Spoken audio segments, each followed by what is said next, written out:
یہ سنت الہی ہے، اللہ تعالیٰ کا ایک طریقہ ہے اپنے نمائندوں کے حوالے سے کہ جب خدا کسی کی زندگی چاہتا ہو اور دنیا اسے مارنے کے در پہ ہو اور اللہ نے ابھی اس سے کام لینے ہوں تو پروردگار جو ہے اسے کچھ عرصہ کے لیے غائب کر دیتا ہے، انسانوں سے دسترس سے دور کر دیتا ہے، تاکہ اس کے ظہور کے لیے جب مناسب ماحول فراہم ہو پھر خدا اسے ظاہر کر دیتا ہے۔ مثلا مثال دیتا ہوں کہ حضرت موسیٰ علیہ السلام کے لیے جب مصر میں حالات جو ہیں وہ سازگار نہ رہے، وہ جو ایک قبطی قتل ہوا تھا ایک بنی اسرائیل شخص کے ساتھ لڑائی کے دوران، تو حکومت جو ہے مصر کی وہ حضرت موسیٰ کے پیچھے پڑ گئی اور ظاہراً وہ ان کو مارنا چاہتے تھے اس قبطی کے قصاص میں۔ تو وہاں حضرت موسیٰ کو جو ہے وہ جس طرح بھی ہوا حکم ہوا اللہ کی طرف سے یا اللہ نے ان کے دل میں ڈالا، وہ مصر چھوڑ کر جو ہے وہ مدائن چلے گئے اور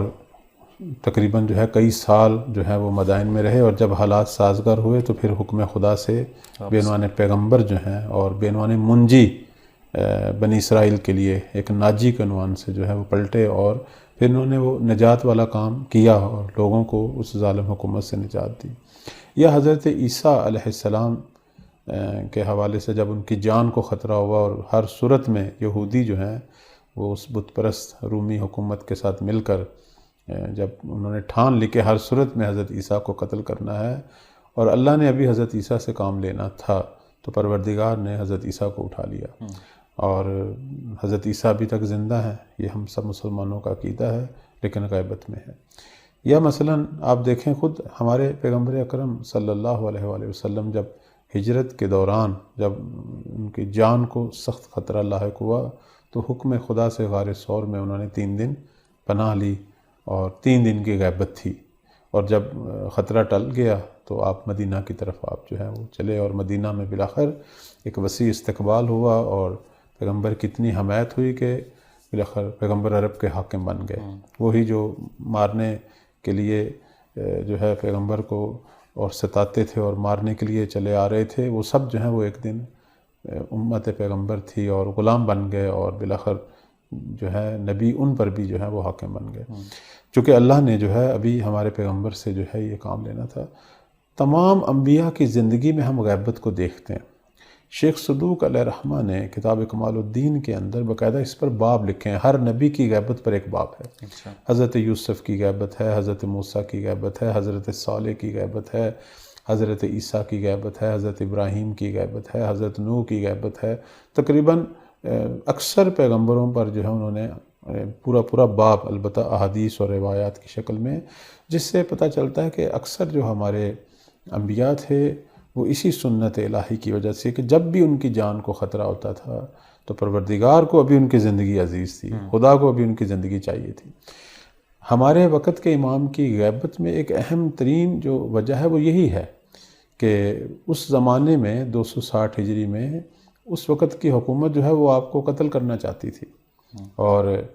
آپ کی عمر مبارک بھی جو ہے وہ 5 سال تھی، اور جب آپ نے والد گرامی کا جنازہ پڑھا اس کے بعد حکومت کی نظروں میں آ گئے تھے، اور امام کو گرفتار کرنے کے لیے اور شہید کرنے کے لیے حکومت شب و روز سر توڑ کوششیں کر رہی تھی، اور اس دوران کئی شیعہ قتل ہوئے۔ اور یہ وہی دور تھا جس میں امام نے حکم دیا تھا کہ میرا نام بھی نہ لیا جائے، مجھے بالکل یاد نہ کریں کچھ عرصہ تک، اور اسی وجہ سے پھر یہ ایک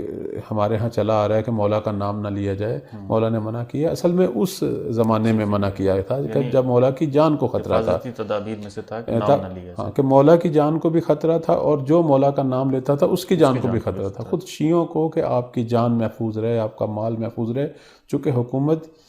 جو بھی امام کا نام لیتا، چاہے ان کا کوئی لقب ہو، کنیت ہو، نام ہو، اس کو پکڑتے، اس کا گھر بار گرا دیتے، اس کے مال کو ضبط کر لیتے، اس کو، اس کے پوری فیملی کو جو ہے وہ قتل کرتے۔ وہ ایک ظالم فرعونی حکومت تھی،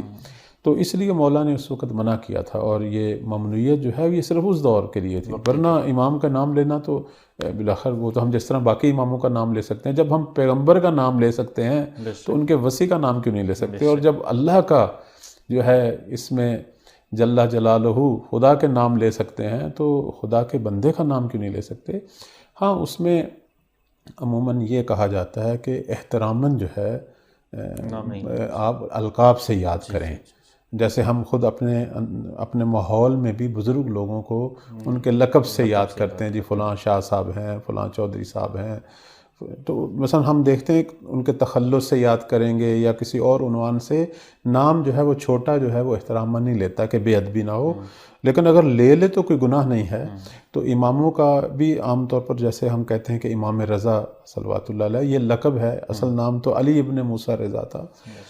جس طرح ہم باقی اماموں کے بارے میں بھی اسی طرح ہماری روش ہے کہ ہم القاب سے یاد کرتے ہیں. تو مولا امام زمان عجل اللہ فرجہ الشریف جو کہ ہم نام ہیں ہمارے پیغمبر کے،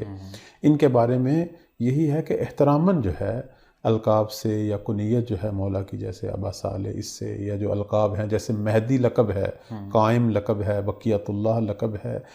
صاحب العصر والزمان لقب ہے، یہ سارے القاب ہیں. ان کے ساتھ آپ جو ہیں مولا کو یاد کریں. لیکن اگر کوئی نام لینا چاہتا ہے تو اب کوئی ممنوعیت نہیں ہے. وہ ایک خاص دور تھا، تقیہ کا زمانہ تھا، اس میں منع کیا گیا تھا.